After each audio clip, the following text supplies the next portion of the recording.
आज का हमारा टॉपिक है वर्टाइगो, जिसे नौजिया बोला जाता है, डिजनेस बोला जाता है। साथ साथ इसे बहुत से लोग या कुछ डॉक्टर BPPV के नाम से भी बोलते हैं। और साथ में हमारी आम भाषा में इसे चक्कर आना बोला जाता है, जी मछलाए से लगना, हमारी चीजें आजू बाजू की घूमे से लगना, साथ में हम हिल रहे हैं ये लगना, साथ में बैलेंस डिसऑर्डर होना। लगभग प्राय इस नाम से इस चीज को जाना जाता है। तो नमस्कार दोस्तों, मैं डॉक्टर अविनाश शरणागत फिर स्वागत करता हूं आपका मेरे यूट्यूब चैनल मेडिकल इन्फो में। और ये ऐसा प्लेटफॉर्म दोस्तों जहां आपको मैं आसान से आसान भाषा में हर चीज समझाने की कोशिश करता हूं। तो आज का हमारा टॉपिक चालू करते हैं वर्टाइगो डिजीनेस को लेकर। तो दोस्तों, आपने कभी सोचा है कि यार ये जो नॉर्मल पुतला होता है, खिलौना होता है, टेडी होता है, अपने पैरों पर बिल्कुल खड़ा नहीं हो पाता, और खड़ा भी अगर हो गया है तो एक नॉर्मल हवा के झोंके से थोड़ा सा हिलाने पर भी वह गिर जाता है। लेकिन मानव शरीर के पास ऐसी कौन सी कला है, प्रकृति ने ऐसा कौन सा वरदान दिया हुआ है जिसकी वजह से जो इंसान है खड़ा ही नहीं अपितु दौड़ना, साथों साथ करतब दिखाना, सर्कस में एक से एक कला प्रदर्शन करना, ये कैसे कर पाता है। तो हम इसी के मैटर में आज बात करने वाले हैं हमारे वर्टाइगो के टॉपिक में। तो इस बैलेंस बनाने की कला में अगर किसी टाइप की कोई गड़बड़ी हो जाती है तो उसे क्या कहा जाता है? वर्टाइगो। हमारे शरीर का CPU कहलाता है ब्रेन, सेंट्रल प्रोसेसिंग यूनिट। ये हमारे बॉडी की हर एक एक्टिविटी को एनालाइज करता है और हमारे शरीर की मसल्स और नर्व को सिग्नल देता है, आदेश देता है कि उन्हें कितना सिकुड़ना है, कितना फैलना है, ताकि हम गिरे नहीं, हमारा बैलेंस बराबर बना हुआ रहे, मेंटेन रहे। दोस्तों, हम बात करते हैं कि यार ऐसे कौन से हमारे शरीर के ऐसी मसल्स हैं, नर्व्स हैं जो हमारे बैलेंस बनाने के लिए जिम्मेदार होते हैं या सहायक होते हैं। पहली होती है हमारी आइस। आइस मतलब हमारी आंखें जो सब कुछ देखने का काम करती हैं और हमारा सिग्नल भेजती हैं हमारी बॉडी को। दूसरी होती है हमारी स्किन ऑफ फिट्स, मतलब हमारे पैर के तलवे की निचली स्किन जो हमें बैलेंस बनाने का काम करती है ना। तीसरी होती है हमारी मस्कुलोस्केलेटल, मतलब हमारी लंबी मांसपेशियां, जिसके अंतर्गत हमारी गर्दन की मांसपेशियां, हमारे बाहों की मांसपेशियां, हमारे कमर की मांसपेशियां और हमारी टांगों की मांसपेशियां। तो ये पेशियां इसमें आती हैं।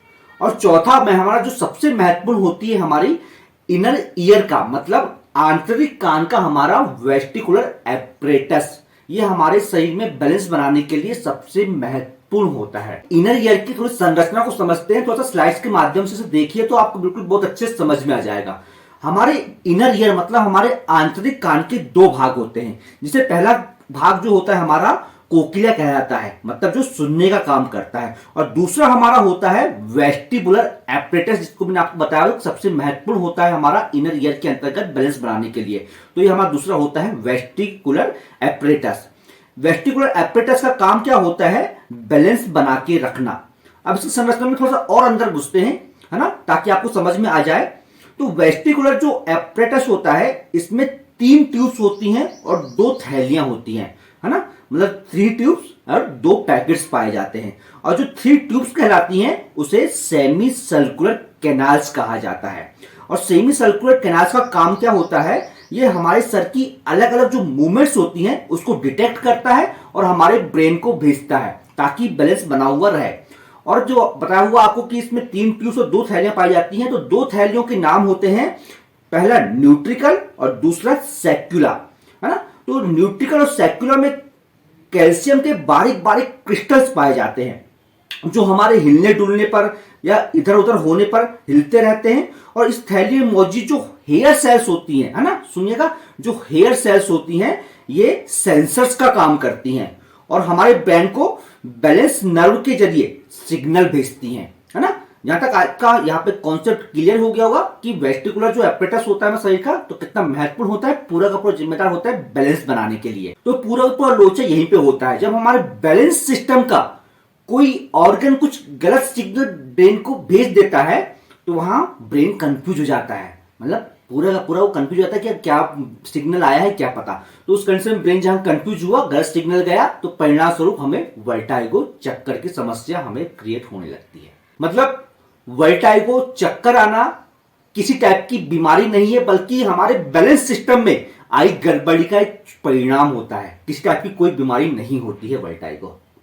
इसलिए मैक्सिमम केसेस में हमारा जो इनर ईयर होता है उसमें गड़बड़ी के कारण जो प्रॉब्लम क्रिएट होती है वो वर्टाइगो की होती है। जो 90% केसेस रहते हैं वर्टाइगो के वो हमारे बैलेंस सिस्टम में गड़बड़ी के कारण होते हैं, और बाकायदा जो 10% जो केसेस बचते हैं वो किसी अन्य कारण से हो सकते हैं, तो हमारे ब्रेन की वजह से हो सकते हैं या किसी अन्य ट्यूमर वगैरह कुछ अन्य गंभीर बीमारी है उसकी वजह से प्रॉब्लम क्रिएट हो सकती है।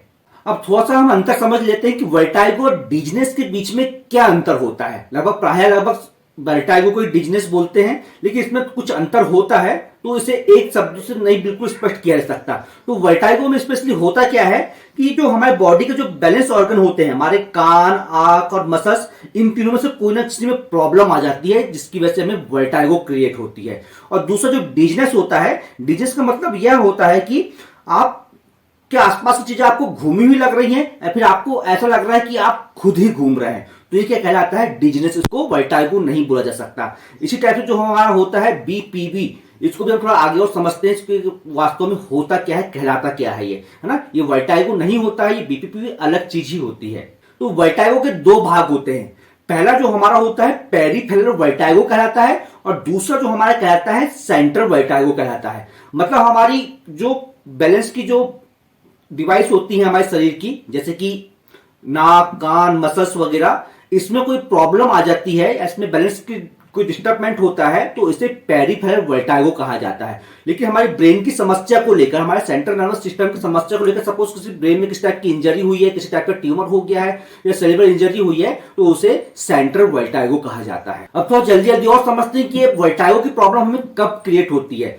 तो सबसे महत्वपूर्ण इसमें कई बार एज फैक्टर होता है। एज फैक्टर जो बताया कि आपको इनर ईयर में जो दो थैलियां होती हैं, इसमें किसी टाइप से ब्लड की सप्लाई कम होने लगती है, ब्लड वेसल्स वगैरह सप्लाई कम हो जाती है, जिसकी वजह से प्रॉब्लम क्रिएट होती है। दूसरे से बहुत से महत्वपूर्ण कारण हो सकते हैं, जैसे कि हमारा ब्लड प्रेशर का हाई हो जाना, ब्लड प्रेशर का लो हो जाना, या फिर साथ में हमारे शुगर का कम हो जाना, शुगर का ज्यादा हो जाना, या हमें जनरल वीकनेस होना, किसी टाइप की माइग्रेन की समस्या होने को होना, और साथ में सोडियम का लेवल कम हो जाना। लगभग इसके अंतर्गत महत्वपूर्ण कारण आते हैं कि हमें वर्टाइगो की समस्या क्यों हो जाती है।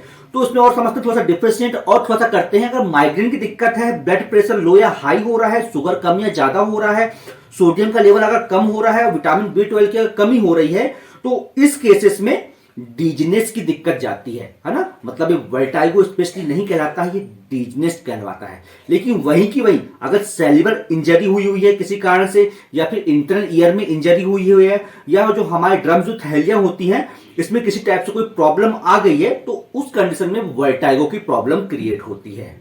बहुत से लोगों में देखा गया है कि अगर वो सोए हुए हैं या फिर किसी टाइप से करवट ले रहे हैं तो उन्हें चक्कर सी आती है, या फिर उन्हें बैलेंस डिसऑर्डर सा होता है, मतलब उन्हें घूमे से लगता है। तो ये कारण भी क्या होता है, हमारा जो इनर ईयर जो होता है उसमें जो स्टार्टिंग बताया होता है, कभी जो दो थैलियां पाई जाती है उसमें कैल्शियम के कण पाए जाते हैं। कैल्शियम के कण मतलब जिसे हम हमारी मेडिकल टर्मिनोलॉजी में ऑक्टोलिफ्ट बोलते हैं ना। ऑक्टोलिफ्ट में या फिर इंडोलिफ्ट में किसी टाइप से कोई प्रॉब्लम क्रिएट हो जाती है, डिस्टर्ब हो जाते हैं, तो उस कंडीशन में हम करवट ले रहे हैं, तो उस कंडीशन में हमें लगता है कि हमें चक्कर सा आ रहा है या हमें सर घूमे से लग रहा है। इसी टाइप से बहुत सारी चीजें होती है कि यार हम रोड में चल रहे हैं तो हमारा बैलेंस लग रहा है कि हम डगमगा रहे हैं, हमको लग रहा है कि यार हम अभी तुरंत गिर जाएंगे, हम सही तरह से बाइक नहीं चला पा रहे हैं, हम मोटरसाइकिल नहीं चला पा रहे हैं। तो ये सब भी हमारा कुछ वर्टाइगो के अंतर्गत ही आता है। तो इंटरनल ईयर में ही, इनर ईयर में ही प्रॉब्लम की वजह से ये क्रिएट होता है।